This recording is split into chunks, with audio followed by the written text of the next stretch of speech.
আজকে হলো ডিম রান্না করব। এই তো হাঁসের ডিম নিয়ে আসছে, তো ভাবলাম যে রান্না করি আর একটু অন্যভাবে রান্না করব।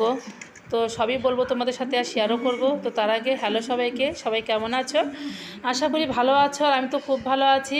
তো প্রথম থেকে ভিডিওটা শেষ পর্যন্ত দেখতে থাকো। এই তো ডিম সিদ্ধ বসিয়ে দিয়েছিলাম, সিদ্ধ হয়ে গেছে। তো অনেক সুন্দর করে ছুলেও নিয়েছি, আর এদিকে আমি হলুদ লবণ দিয়ে ভালো করে মেখে নিয়েছি।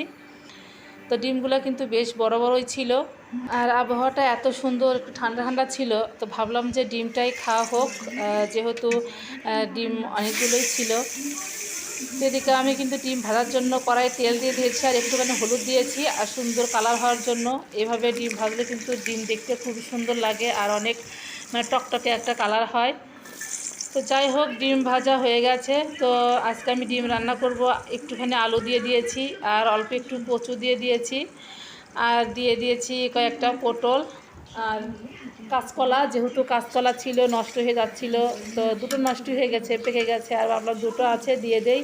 আর এভাবে ডিম রান্না করলে কিন্তু খুব ভালো লাগে। যারা আলু পছন্দ করো না আর মোটামুটি সবজি পছন্দ করো, তো তাদের জন্য কিন্তু এরকম ডিম রান্না করে খেলে মন্দ হবে না।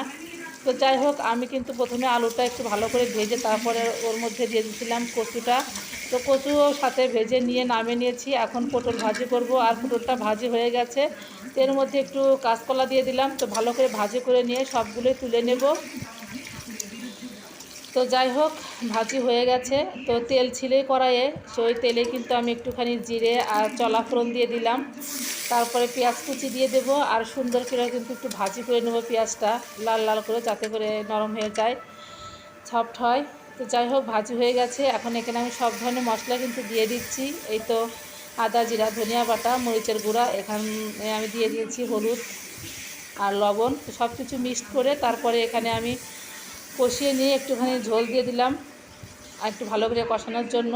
তো যাই হোক, কষানো হয়ে গেছে। এখন ভেজে রাখা সব সবজি দিয়ে আর একটু ভালো করে কষিয়ে নেব। তো এবার একটু সবজিগুলো দিয়ে ভালো করে কষিয়ে নেব। এই তো কষানো হয়ে গেছে। এখন দিয়ে দেবো ডিম। ডিম দিয়ে একটু ভালো করে ভেজে নিয়ে তারপর পরিমাণ মতন ঝোল দিয়ে দেব। তো ঝোলটা দেওয়ার পর একটু ভালো করে জাল দিয়ে তারপরে কিন্তু আমি ঝোলটা নামিয়ে নেব। যেহেতু আজকে আর গরম মশলা বাটা দেবো না, চলা দিয়েই দিয়েছি। তো দেখো, ঝোলটা কিন্তু অনেক সুন্দর একটা কালার এসেছে, আর দেখতে কিন্তু খুবই ইয়ামি আর টেস্টি হয়েছে। তোমরা কিন্তু এভাবে রান্না করে খেতে পারো, খেয়ে দেখবে যে কেমন লাগে। তো এদিকে আবার আমি ঢেঁড়স ভাজি করব। দেখো, হোটেলের স্টাইলে একটা সুন্দর করে ঢেঁড়স ভাজি করব। তো তার মধ্যে আমি দিয়ে দিয়েছি যে পেঁয়াজগুলো আগে 4 ফালি করে কেটে নিয়ে যে মাঝখান দিয়ে এগুলো এড়িয়ে নিয়েছি। দেখো, দেখতে খুব সুন্দর। তো এগুলো আগে ভেজে রেখে দিলাম।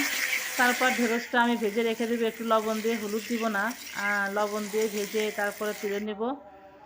তো এখন আমি কড়াইয়ে দিয়ে দেব তেল, দিয়ে তারপরে আমি এর মধ্যে একটুখানি কালো জিরা ফোড়ন দেব।